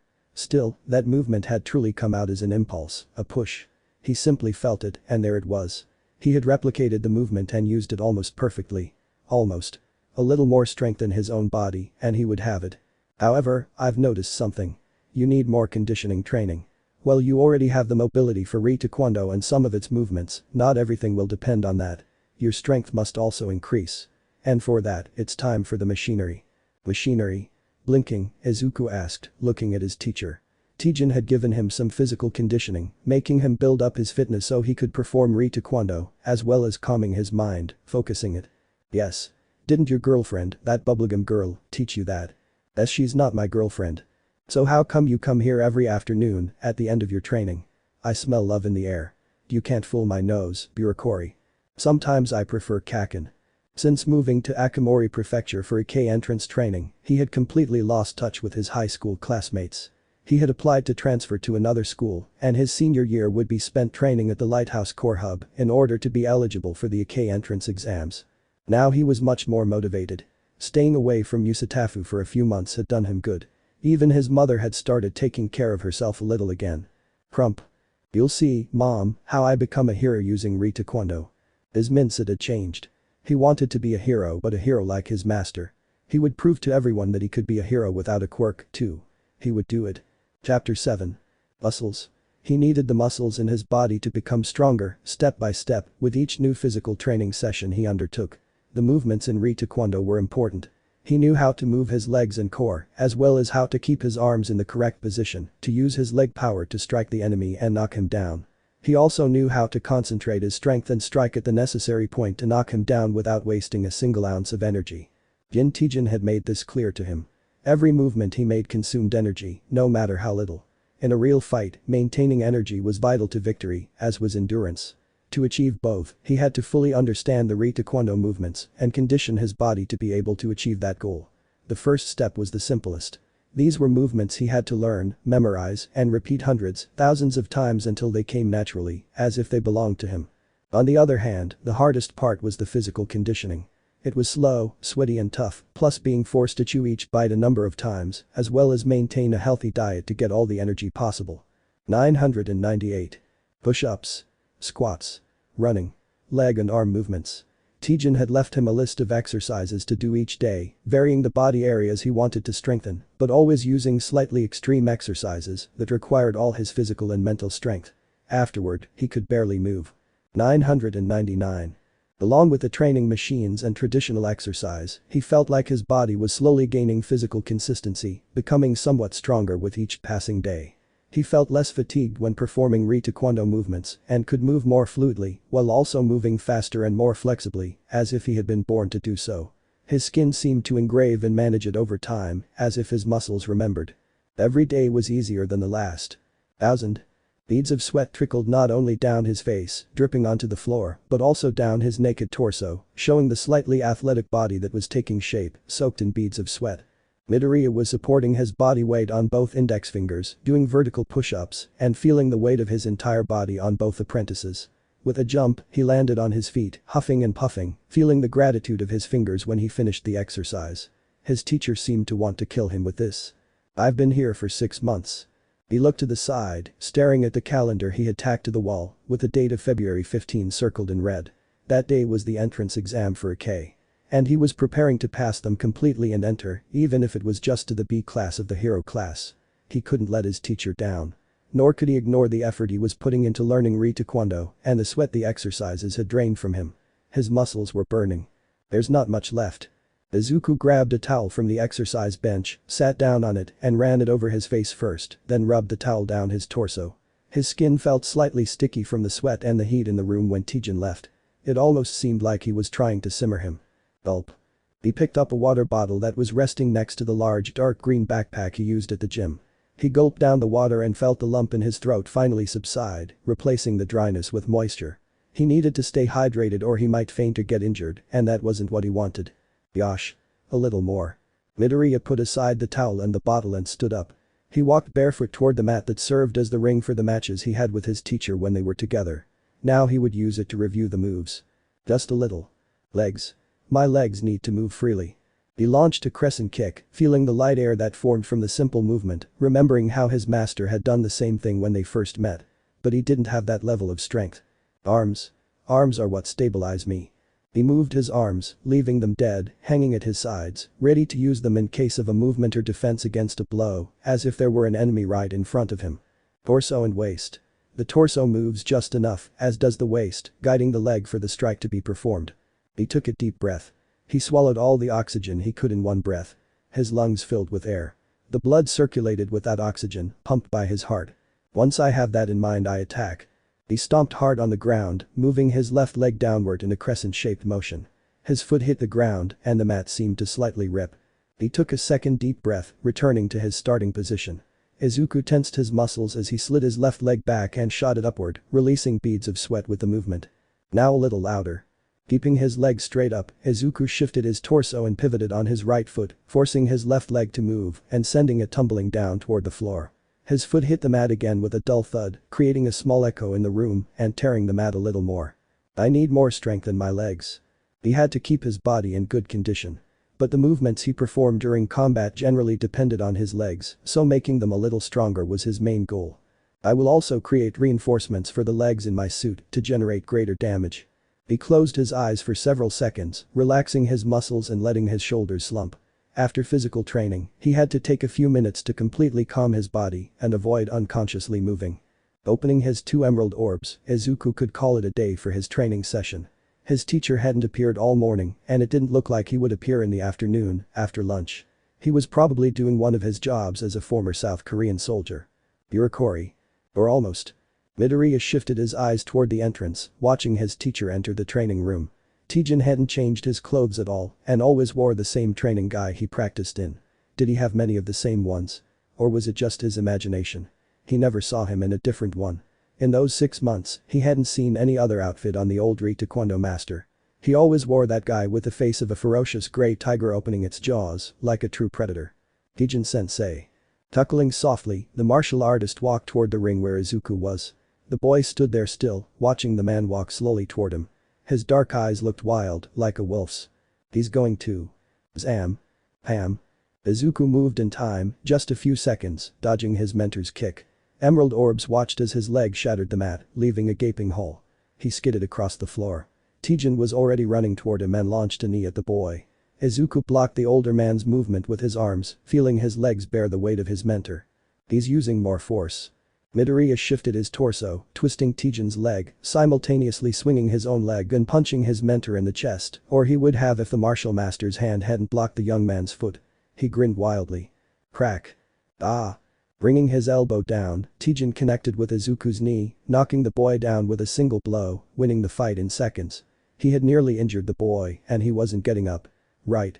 He planted his hands on the ground. He swung his legs and threw a punch toward the man's right side.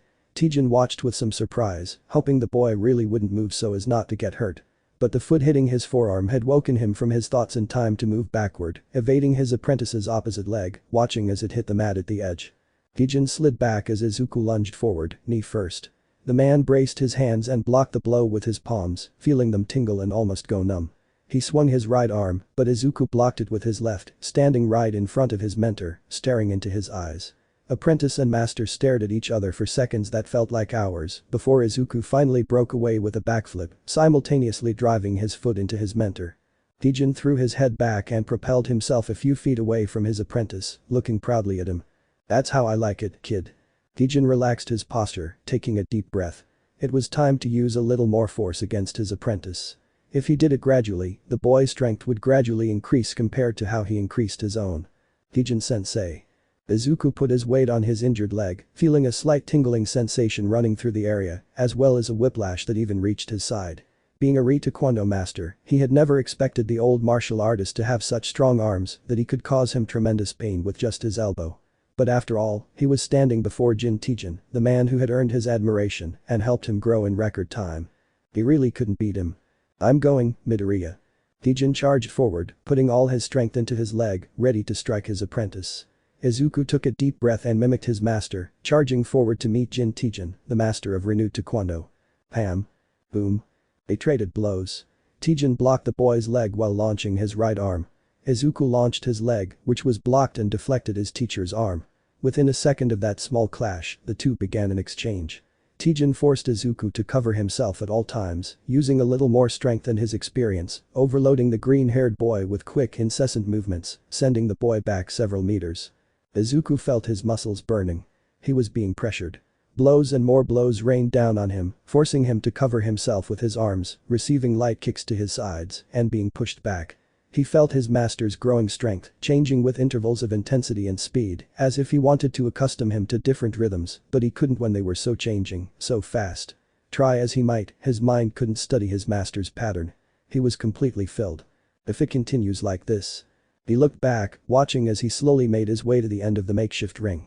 Izuku knew that if he left that ring, it was all over. Tijin wouldn't train him anymore. And that wasn't what he could afford. Come on Izuku, let's go. Right. Left. Direct blow. Heavy stomp. He began to move his eyes, straining his mind to see his master's movements, watching them slowly enter his mind, and, driven by necessity, he began to repeat them in reverse order, blocking Tijin's movements with his own, slowly creating a path for a blow.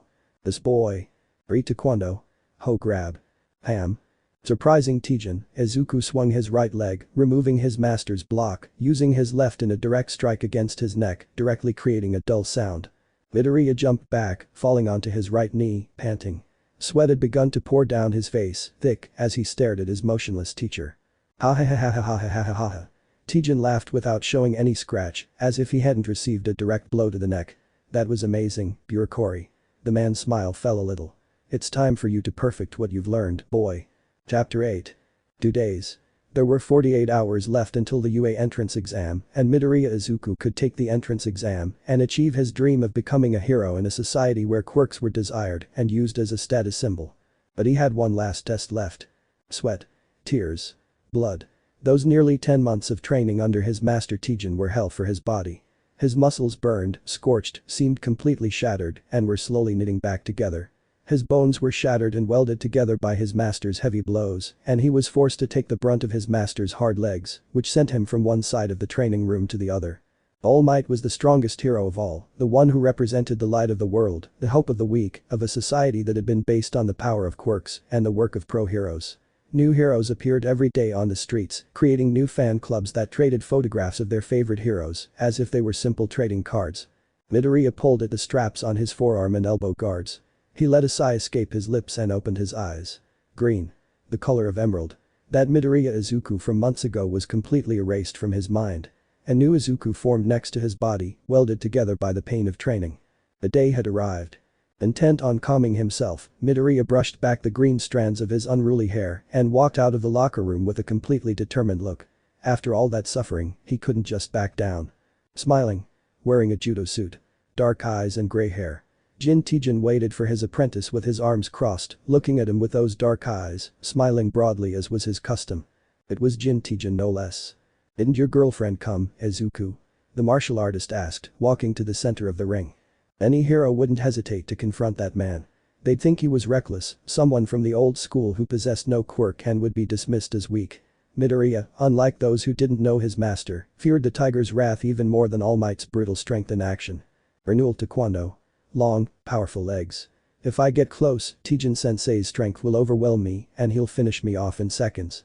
I can't let him get close, or I can't get close myself.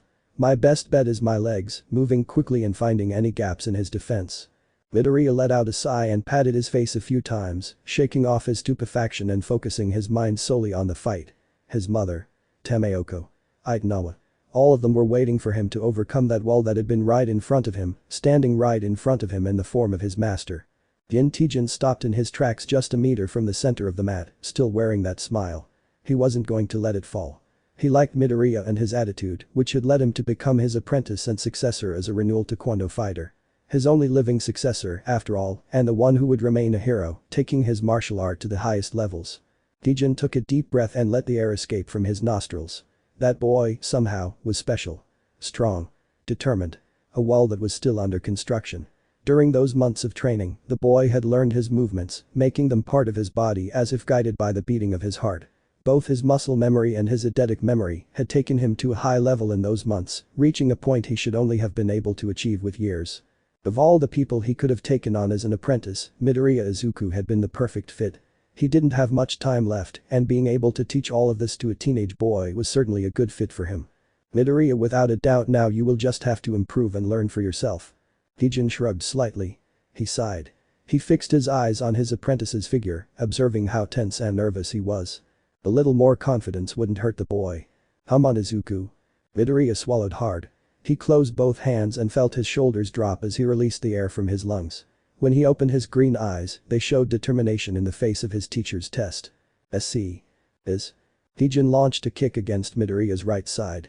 The teenager stopped the leg with his arm, being pushed slightly to the side by the force of the blow. He wasn't a normal human, after all. Strong body, huh? Tijin smiled behind that blow, shifting his leg and pivoting on his foot to throw a spinning backhand strike. Midoriya, watching that leg fly towards him, moved his leg to block his teacher's limb, feeling his limb tremble slightly. Arg. His hit is strong.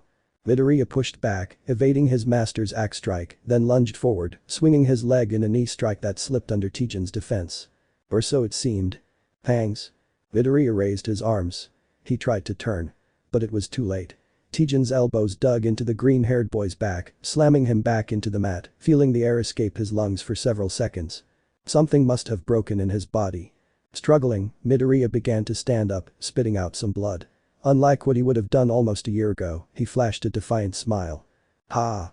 You remind me a lot of my grandson, Midoriya," the teacher said with a huge smile as his student began to stand up, without slumping. The green-haired man pushed himself forward, launching a direct knee strike that crashed into the old martial artist's X-shaped arms. This was taken advantage of by Midoriya, who leaned on his hand and turned his opposite leg for a backhand strike that numbed his master's arms for a second. Midoriya. Midoriya original. Parker kick. Tijin moved his left arm and stopped Midoriya's leg, being pushed a few inches back. A smile was on his lips. "Hahaha. Come on, come on." Midoriya pushed himself up with his hand, letting his master's leg pass, and swung his right foot again, striking Tijin hard in the neck. But that simple blow didn't damage the martial artist's tough body at all. Tijin spun around and grabbed his student's leg, pulling Midoriya towards himself, landing a direct kick against the boy, hitting the teenager's stomach, who was pushed back with a sharp stomachache. Oh. Tijin didn't wait for the boy to recover. Like a wolf on its prey, he launched himself at Midoriya ferociously, hoping to land that move and end the practice. But that was not in his student's plans. Relaxing his muscles to avoid pain, Midoriya leaped to the right, evading Tijin's blow. Using his left leg, he now pushed back against the old master and fired a direct punch at his master's side, who blocked the movement with his forearm. This was something Midoriya expected. Moving his other leg, he grabbed his master's neck and jumped on the old man. Renewal Taekwondo. Dragon sign Huek Hook Dragon Sing Huek Hook roared Midoriya, repeatedly striking his master's body, appearing behind Tijin's back. Moving a single muscle, Tijin felt the aftereffect of that movement, being enveloped in a whirlwind of air that stole the air from his lungs for a few seconds, feeling the blows on his body, and finally falling to one knee, ducking his head. I see you've improved, Midoriya, the old master grunted, letting out a bit of air. Ha, but you still have a long way to go before those kicks are powerful. Midoriya opened his eyes, receiving a direct blow to his stomach, swift and powerful, feeling the air escape from his body and unconsciousness hitting him for a few seconds, leaving him in a semi-conscious state for a few seconds. This moment was taken advantage of by Tijin with a second direct blow to the stomach, with which he sent his precious student flying to the outside of the ring. If it falls outside. Midoriya grunted. He spun in the air and, despite the searing pain in his torso, landed on his feet right on the edge of the mats that formed the ring. Sorry Tijin-sensei. I'm not going down. Tijin sighed through his teeth. He shook his head and looked down at his prized student with a smile. With those words, the change in Midoriya Izuku had been successfully brought about. Months ago, that boy would have finally cracked. Now he was on the verge of failing his test, and he stood there, looking at him with a smile and emerald green eyes that shone brightly. It wasn't the test of a willless teenager. Those eyes, for just a second, showed him the strongest iron wall he'd ever seen standing in front of himself. He snorted slightly and let the curve of his lips move into a smile. This guy. Midoriya lowered his arms, letting them hang in front of him, shifting slightly. He took a deep breath and relaxed his entire body, releasing all the tension and clearing his mind for a second. After that second of complete calm, Midoriya lunged forward, delivering a boku blow directly to Tijin's face. This move was blocked by his master, but he was pushed back several inches. The green-haired man dropped, sweeping at his master. Tijin raised his leg, evading the sweep, and moved his hand to block the direct kick against his chest. His hand froze for several seconds. Midoriya drew back his leg and did a front flip, throwing a direct punch with both legs. Again, Tijin used both hands and completely blocked this move. Using his hands, the green-haired man twisted and completely untied himself from the bind, separating himself several steps from his master. Tijin admitted that it was indeed surprising, but he wasn't going to let the boy get any further away from him. He launched himself at the boy with ferocious speed, his hand swishing out to try and catch the boy's face. Seeing that hand, Midoriya leaned back, letting the arm pass inches from his face, and jumped away from his teacher's limb. I can't go on like this. Tijin-sensei is the one who has been throwing several blows against my torso. For several seconds, I have felt like my air was escaping from my lungs, and for seconds I have remained unconscious. Especially when the boku directly hit my stomach, he said to himself, observing his teacher. I don't have the strength to deal with Tijin-sensei, and my body is not yet in the necessary condition to keep me away from him for long. A minute at most. But without a doubt he will be able to break through all my defenses and hit me again. He has much more strength and speed and, without a doubt, he is not using all his abilities, all his strength or speed. Midoriya checked his teacher, scanning his body, how his chest moved slightly as air entered or left his lungs, escaping through his nostrils. Tijin tensed his muscles. Seeing that small gesture, Midoriya prepared himself to receive a direct blow from his teacher. But what escaped from the throat of that man seasoned in martial arts was a huge laugh that completely dislocated the teenager, feeling a drop of sweat lightly trickle down his temple. This has certainly been revealing, young Midoriya, Tijin said with that fatherly voice he used. The man completely relaxed his body, making the tension in the room disappear. I have studied your movements. Fast. Agile. Without a doubt, your growth has been more than in line with the time spent. You have learned things that have taken others years. My grandson himself trained for years to achieve movements that others could not perform. You have achieved some of those movements and created your own style. Unlike myself or my grandson, your kicks are faster and more flexible, less strong, but undoubtedly more penetrating. And to reaffirm his words, he showed his injured arm. Midoriya observed how the epidermis had turned red from the blow, beginning to swell slightly. You caused an internal injury in my forearm. Did I do that? Hahaha. You definitely did it. That. The calloused hard hand rested on the green-haired boy's right shoulder. Midoriya blinked slightly, staring into that powerful smile and those dark eyes. You have passed my test. Chapter 9.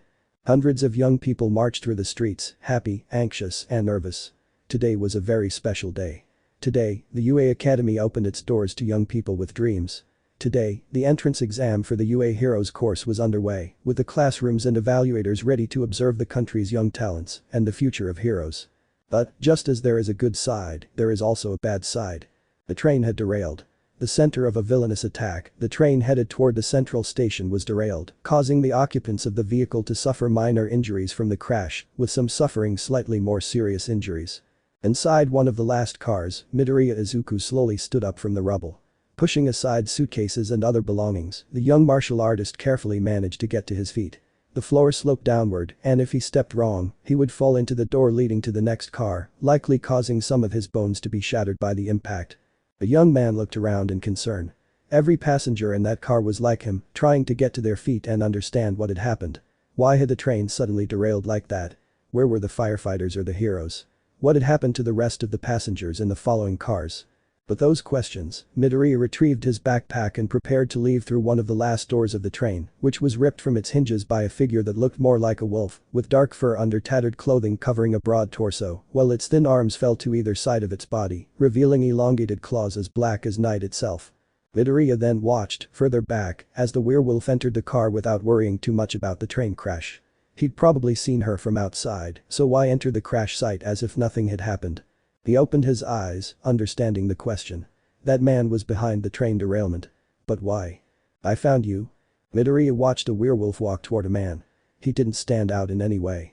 He had an average body, an average face, and dressed like a simple office worker. The only thing the young man noticed about the man was the heavy-looking briefcase he carried. No. I have to take this somewhere safe. The man with the briefcase tried to jump over the seat in front of him, his hands clutching the briefcase he was carrying. But a claw caught him by the collar of his shirt and yanked him back, finding another grazing his cheek. I wouldn't move if I were you, the werewolf growled, grabbing the man's briefcase with his first hand. The man, in a last-ditch effort, tried to keep it to himself. No. Don't do that. As the werewolf swung his claw to stab his prey, a leg intercepted his limb and spun him around, separating him from the office worker and his target. Stay away from him. Midoriya yelled, pulling his leg back toward his body. He looked over his shoulder at the man with the briefcase. Is he okay? See. Good. Midoriya reacted by quickly covering his body. The villain's legs hit him, sending him flying into the front of the car. He felt his back creak slightly and resented the impact he had had on the door that was supposed to take him to another car. The werewolf threw one of the armchairs at the boy. Watching the object hurtle toward him, Midoriya leaped toward the ceiling and dodged it with a skillful move that allowed him to launch himself at the attacker. Come on, kid. Midoriya launched a downward kick at the wolf-like villain. The werewolf, for his part, used both hands to block the kick, feeling a cramp run through his arms. Shit. The green-haired man spun in the air. He took advantage of the werewolf's grip and spun like a vertical top. He slammed his second leg into the villain's arms, causing the claws on his leg to loosen. This allowed him to bring his leg down on the villain's exposed shoulder, sending him tumbling backward. Kid, you're earning my wrath. The villain moved his beaten arm. He had to admit that, for a teenager, the freckled boy had hit him hard, enough to numb his limbs for a while. This is getting complicated. I'll take the briefcase and leave. As he took a step toward the man with the briefcase, the werewolf was forced to raise both arms, receiving a knee that made him flinch, digging his claws into the floor of the car. Oh, man. He growled. Are you serious? Midoriya soon swung his second leg, causing his enemy's defenses to be torn apart with a blow, leaving his face fully exposed. Midoriya, suspended, spun around and delivered a direct kick to the villain, sending him flying into the back of the train car. Oh. This isn't over. Midoriya ran toward the villain. He took advantage of the fact that he was pinned against the metal to jump up and sink both knees into his enemy's face. With a deafening crash, the villain and Midoriya exited the train and fell onto the tracks, with the young man staying on his feet and the villain trying to recover from the impact. Damn brat. I was told taking the prototype would be easy. Shouldn't you be drinking your mom's milk or something? The villain asked, slowly standing up. You know what? It doesn't matter. Claws appeared on the villain's paws. The werewolf bared his fangs savagely. I'm going to rip you apart. Midoriya moved forward, following his opponent's movement. Out of the corner of his eye, he saw his enemy's right limb attempt to attack him with a side swipe. He bent his legs and jumped, blocking the werewolf's arms with both legs. Ah! He spun around on both limbs and, like a drill, slammed his foot into the villain's face. The werewolf bounced off the ground and rolled down the tracks, trying to stop. He finally used his claws to skid and stop his movement. You attacked an entire train just for a briefcase. That's life, kid, the villain stood up. I attack trains, and brats like you get in the way by being heroes. Are you some kind of intern or something? I was going to take my UA entrance exam today, but you messed up. Ah, my apologies. Villain and hero fan went at each other. Unable to control himself, letting his savage instincts take over, the wolf-like villain soon attacked with ferocity and speed, forcing the teenager to respond with equal moves to defend and counterattack. Forehand punch. Left claw. Left hook. Double swipe. Midoriya raised his leg and blocked the slash. His pants soon showed a vertical cut and his skin was slightly slashed by the movement. The villain flexed his right arm and blocked Midoriya's leg strike, feeling his limb shudder at the powerful blow coming from a teenager. Come on, boy. Brah. Midoriya exerted force and overcame his enemy's block. Taking advantage of that split second, he stomped down with his right foot and retracted his left. He braced himself on his right hand and shot his left leg like a projectile into the villain's chest, finding his foot striking both of the werewolf's hands. The villain was launched 10 meters back, leaving grooves in the tracks from his own claws. That was good, he admitted, smirking. The villain waved both his hands and looked at the teenager. What are you doing? Midoriya untied his shoes. His teacher had always fought without shoes and had found that he didn't need them either unless they had been modified for Taekwondo to harness the full power of his feet. Since those shoes were unmodified, he would find his bare feet far more lethal than those covered in the usual red sneakers. I just take off my shoes. Are you an idiot? He asked, staring at the boy with narrowed yellow eyes. He snorted at the lack of response and crouched like an animal against its prey. I'll come for you. Well, Midoriya fell into his Taekwondo stance, staring at his enemy.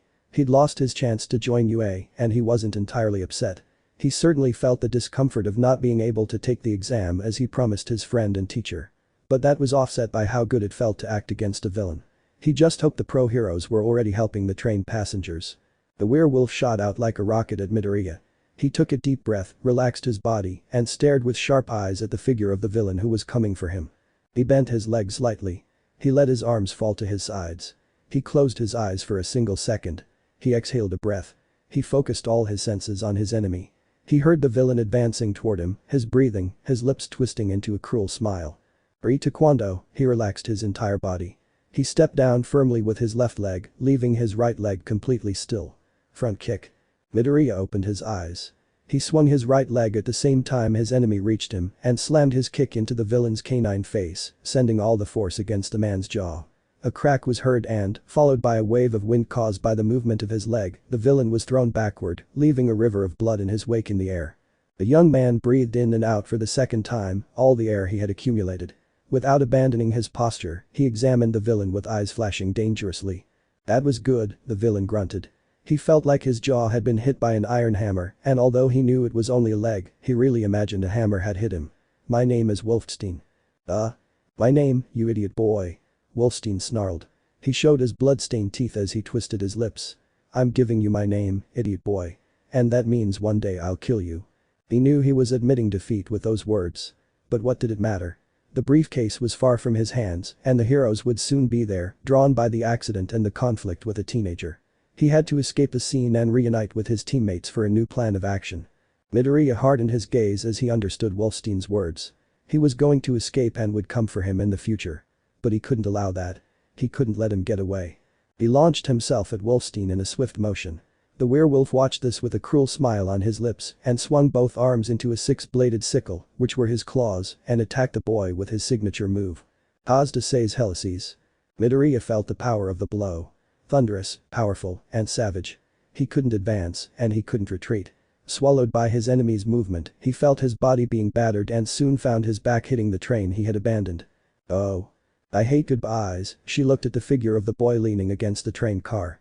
We'll see each other another time, if you don't die before then. Midoriya tried to stand up. His legs gave way and he fell to his knees, spitting out some blood. He didn't go to the exam to enter the UA. It didn't stop Wolfstein. He received a direct hit from his enemy. He dropped his body and turned so his back touched the cold beams. Blood trickled from the corner of his mouth. Next time, he would crush it. Let me know in the comments below if you guys want the next part. Also check out my other video that has been shown and left. Thank you for watching. If you enjoyed this video please like and share this video. And have a fantastic day. Bye.